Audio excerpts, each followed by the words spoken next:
Hello guys, आज हामी चाहिँ फर्सी लोकल फर्सी यो ढिम फर्सीको र आलुको चाहिँ तरकारी बनाउन लागेको। यहाँ चाहिँ मसला तयारी हुँदैछ। यो चाहिँ लसुन जिराहरू चाहिँ भइसकेको छ। अब कसरी पकाउँदो रहेछु म हजुरहरूलाई देखाउँछु है त। अब यसमा चाहिँ तोरीको तेल हालेर यसो चट्ट पारेर तोरीको तेल हाल्ने। तोरीको तेल हालेर अलि मजाले डढ्न दिने।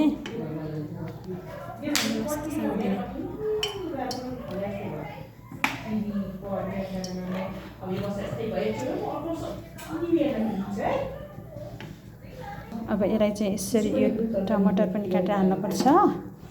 तेल चाहिँ डढ्यो होला। यसो मेथी पनि हालौँ। मेथी पड्काउनु पर्यो। अलिकति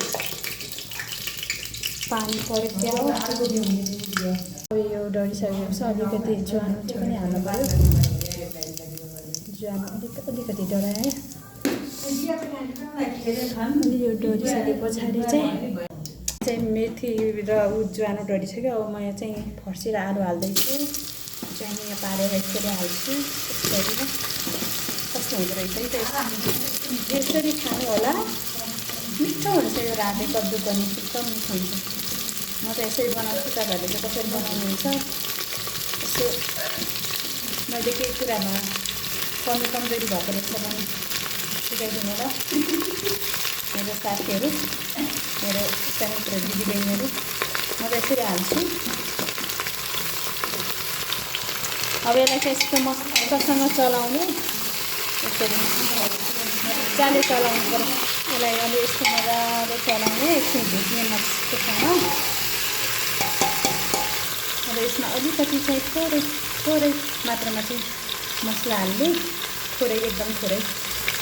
अनि त्यसपछि चाहिँ अर्ग्यानिक मसला ल। अब यो चाहिँ मसला, यो अर्ग्यानिक मसला है फर्सीमा हाल्नको लागि कस्तो हुँदो रहेछ पछि अहिले त्यो हालौँ।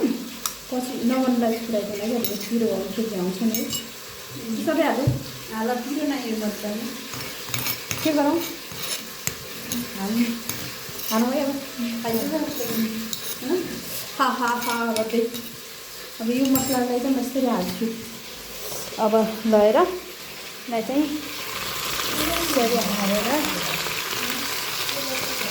यसरी हालेर यसो गरेर यसलाई चाहिँ मस्तसँग चलाउने।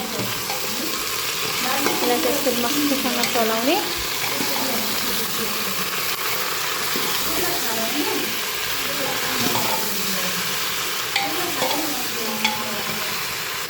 अब यसरी यसलाई चाहिँ यसरी हालेर अनि यो चाहिँ टमाटर हाल्ने।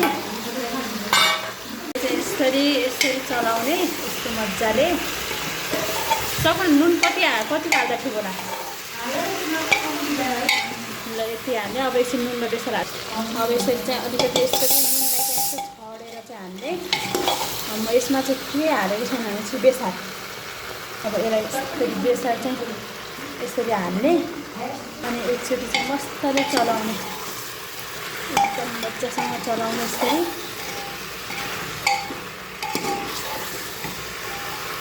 कस्तो होला है। यसरी चाहिँ पाक्दैछ। अब थोरै पानी हालेर अब यसरी चाहिँ यसमा चाहिँ थोरै पानी हालेर थोरै पछि अलिकति ग्रेभीको लागि चाहिँ यसलाई चाहिँ सिटी लाउने। यो चाहिँ यसरी सिटी लाग्दैछ। अब सिटी लाग्दिने। हाम्रो तरकारी। अब यसलाई यससँग भात, सेतो भात यो खानेवाला फर्सी आलुको तिउन तरकारी यस्तो भयो। मिठो लाग्छ है तर हेर्नुहोस् त। वाउ रातो कद्दुको तरकारी। ल